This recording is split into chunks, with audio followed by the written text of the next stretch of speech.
ካሮ ታረጉታላችሁ። ከዛ ጨው ትንሽ ታደርጋላችሁ። ከዛ ትንሽ ስኳር ታደርጋላችሁ።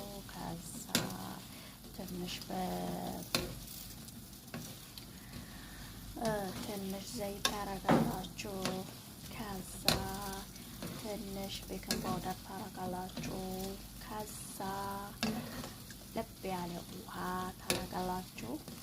ከዛ በኋላ ትሰሩታላችሁ ማለት ነው። እኔ እንደምታዩ አንድ ብርጭቆ ነው ዱቄትን ያደረኩት።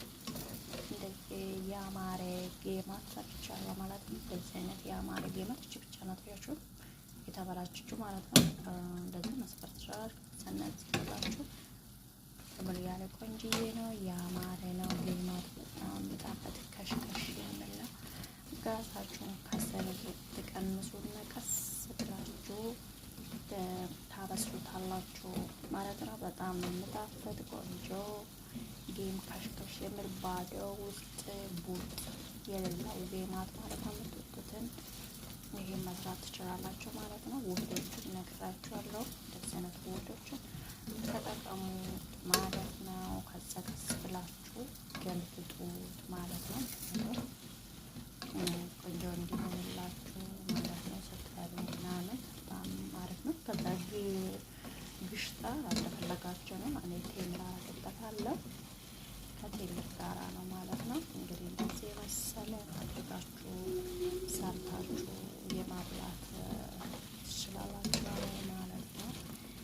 ሳይቶክረባችሁ ምን ሳይለባችሁ ነው ማውጣት ይኖርባችኋል ማለት ነው።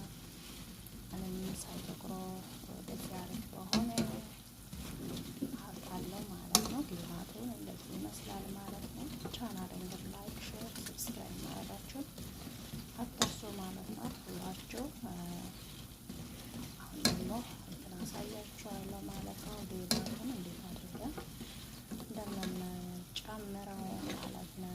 እንግዲህ ከዛ ምሽካሎችን እናደርጋለን ማለት ነው። እዚህ እናደርገዋለን። እዚህ ነው የምናደርገው ማለት ነው። እንደምታዩት ይህ መሳል ማለት ነው። እንደዚህ ያማረ ጌማት ሰርታችሁ ማብላት ትችላላችሁ ማለት ነው።